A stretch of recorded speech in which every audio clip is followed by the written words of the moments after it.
స్నేహం అంటే ఫ్రెండ్షిప్, సహవాసం అంటే ఫెలోషిప్. స్నేహం ఎప్పటికైనా తెగిపోయే అవకాశాలు ఉన్నాయి, సహవాసం ఎన్నటికీ తెగిపోదు. ఎవరితో మన సహవాసం? దేవునితో మన సహవాసం. సహవాసం మనం చేయగలిగితేనే సమాధానం నీ కుటుంబానికి, నీ పిల్లలకు సమాధానం. నీకు ఘనత కలగాలంటే నీ డబ్బో, నీ ఆస్తో, నీ సొమ్మో, నీ కష్టార్జితం, నీకున్న పలుకుబడో, లేకపోతే నీకున్న బ్యాక్గ్రౌండ్ నేను ఘనపరచదు.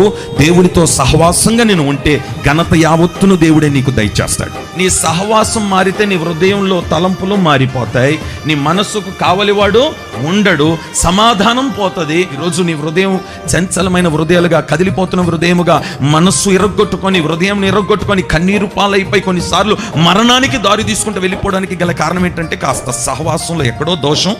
నువ్వు సహవాసములు ఉన్నంత వరకు దీంట్లో ఉన్న బ్లెస్సింగ్స్ నువ్వు అనుభవిస్తూనే ఉంటావు, కానీ నీకు తెలియదు. విడిచిపెట్టిన తర్వాత అప్పుడు తెలుస్తుంది దాని బాధ ఏంటి. ఎన్ని శ్రమ అయినా రాని, ఎన్ని కష్టాలైనా రాని, ఎన్ని నిందలైనా రాని, ఎన్ని అవమానాలైనా రాని, సహవాసంలో నువ్వు నిలబడితే ఒక అపోస్తలుడైన పౌలుగా, ఒక పేతురుగా, ఒక యోహానుగా దేవుడు నిన్ను వాడుకోవడానికి ఇష్టపడుతున్నాడు.